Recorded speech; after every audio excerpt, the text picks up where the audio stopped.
စိတ်နှလုံးအေးချမ်းအောင်စိတ်တည်ပူပန်မှုမဖြစ်ရအောင်ဘာကိုဖယ်ရှားရမလဲလို့ဆိုလို့ရှိရင်တွေ့တာမှုဖယ်ရှားတွေ့တာမှုတွေရှိနေသမျှကာလပတ်လုံးစိတ်နှလုံးအေးချမ်းမှုဘယ်သူမှမရတွေ့တာမှုသည်စိတ်နှလုံးပူပန်မှုကိုဖြစ်ပေါ်စေတယ်လို့မြတ်စွာဘုရားကိုယ်တိုင်ကလည်းဟောထားတာရှိတယ်လေတဏှာယစာယတိတောကော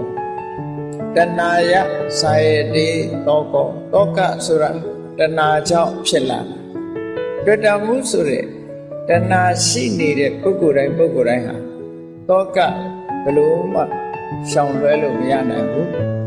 တောကကိုရှောင်လွှဲခြင်းလို့ရှိရင်တဏှာကိုလျှော့ချကြရဖြစ်တယ်လူတိုင်းဟာစိတ်နှလုံးအေးချမ်းပြီးတော့တောကကင်းဝေးစွာနေထိုင်ကြရတယ်သို့တော့တကယ်ပဲတောကကင်းဝေးပြီးတော့နေနိုင်ကြသလားဆို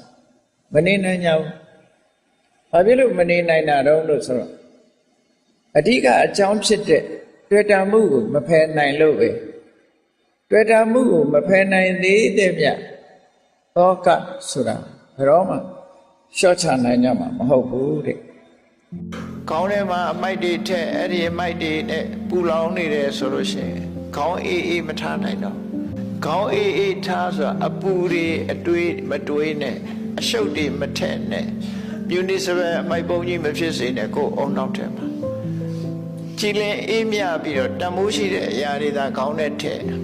အလုံးမဆိုရင်အမိုက်ပုံကြီးဖြစ်သွားလိမ့်မယ်အဲ့ဒါတွေမထက်နဲ့ဝုန်းကိုတော့ချောင်းချောင်းထားခြေထောက်ကိုတော့နှွေးလေးထားလို့ပြောချတယ်ပေါ့နော်ခြေထောက်နှွေးခေါင်းအေးဝန်းချောင်းချောင်းလူဘဝမှာတော့အဲ့ဒါခြေဘဝတိုးတက်ခြင်းအကြောင်းတွေပဲကျမ်းမာပြီးတော့ခြေဘဝတိုးတက်တဲ့အကြောင်းအဲ့ဒါကြောင့်ဘဝမှာစာရင်တော်ဆိုတာစဉ္ញင်သုံးသက်တတ်ရမယ်ကိုယ့်အခြေအနေကိုစဉ္ញင်သုံးသက်တတ်ရမယ်ငါလှုပ်နေတာဘာတွေနဲ့ချိန်ကုန်နေသလဲငါဘာလှုပ်တဲ့သလဲဆိုတာကိုအမြဲတမ်းစဉ္ញင်သုံးသက်ရမယ်ဒီတဲ့အစင်းမြင်လို့နိဗ္ဗာန်ရချင်တယ်ဆိုလို့ရှိရင်တော့ဘယ်အရာမှမမြဲဘူးဆိုတာကိုသိရစဉ္ញင်နဲ့မမြဲဘူးလို့သိခြင်းဟာဘာအကျိုးရှိလဲလို့မေးကြည့်တွေ့တာမှုတွေကိုရှော့ချလို့ရတာလူတွေဟာတွေ့တာမှုဆွဲမဲ့မှုတွေအပေါ်မှာ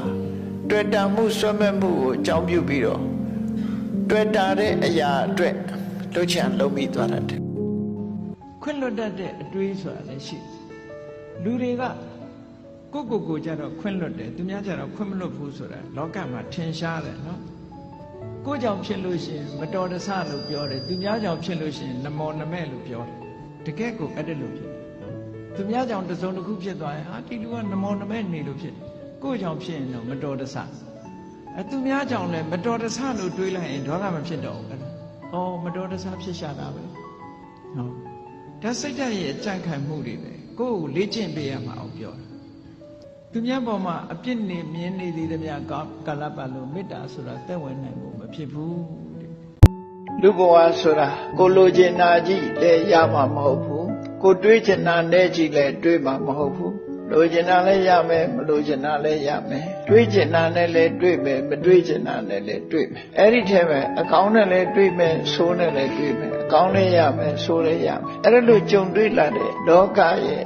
သဘာဝလောကဓာတ်မုန်တိုင်းနဲ့တွေ့တဲ့အခါမှာကိုယ်စိတ်ဟာရိမ့်ရိုင်ခြင်းဆိုတာမဖြစ်ဖို့ရအတွက်လေ့ကျင့်တာဟာစိတ်အလှပကိုတစားဆင်ပေးတာနဲ့အလားတန်တူလှပအောင်ပြင်ထားတဲ့စိတ်ကလေးကိုကြံ့ခိုင်အောင်ထပ်မှတ်ပြီးတော့ပြင်ညာမှာစိတ်ဓာတ်ကြံ့ခိုင်သွားပြီဆိုတဲ့ပုဂ္ဂိုလ်ယဟနာပုဂ္ဂိုလ်လို့ခေါ်တာပဲနော်ယဟနာဖြစ်သွားပြီဆိုရင်စိတ်ဓာတ်ကြံ့ခိုင်သွားပြီယဟနာမဖြစ်သေးတော့လည်းပဲမိမိစိတ်ဓာတ်ကြံ့ခိုင်အောင်ပြင်ဖို့အရေးကြီးတယ်